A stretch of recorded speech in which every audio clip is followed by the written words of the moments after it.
আমরা যে শয়তানের সাহায্য ছাড়াই, শয়তান এখন আমাদের কাছে নাই, আমরা এরপরে পাপ কাজ করে যাইতেছি, তার পিছনে অন্যতম রহস্য হলো এটাকে বলা হয় নিউরোপ্লাস্টিসিটি।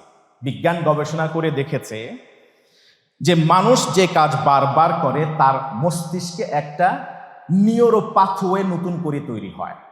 যেমন কেউ যদি পূর্বে ভালো কাজ করে, ও ব্যক্তি পরের জীবনেও ভালো কাজ করতে থাকে। আর যেই ব্যক্তি মন্দ কাজ করে, ও মন্দের ওই আখড়া থেকে বের হতে পারে না, আস্তে আস্তে অন্ধকারের অতল গহ্বরের দিকে হারিয়ে যায়।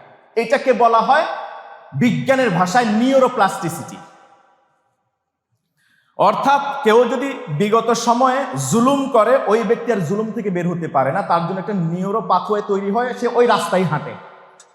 এই জন্য দেখবেন অপরাধীদেরকে, চেইন কিলার যারা আছে তাদেরকে প্রশ্ন করে দেখবেন যে তুমি এই জায়গা থেকে বের হয়ে আসো, সে বলে আমার আর বের হওয়ার কোনো পথ, আমি যদি এখন এখান থেকে বের হই তাহলে আমার জীবন শেষ। বিজ্ঞান সেটাই বলছে।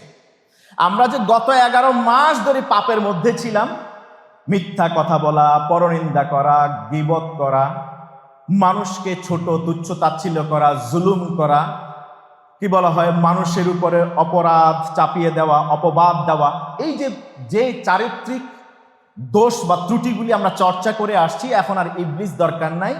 এটা আমাদের হ্যাবিচুয়াল হ্যাবিটে পরিণত হয়ে গেছে, যার কারণে এখন ইবলিস নাই। ওই আমাদের আগের বদ অভ্যাসগুলি এখন রেগুলার অভ্যাসে পরিণত হয়েছে বলেই এই রমজান মাসে ইবলিসের সহযোগিতা ছাড়াই আমরা এক একজন নিজেরা ইবলিস হয়ে বসে আছি।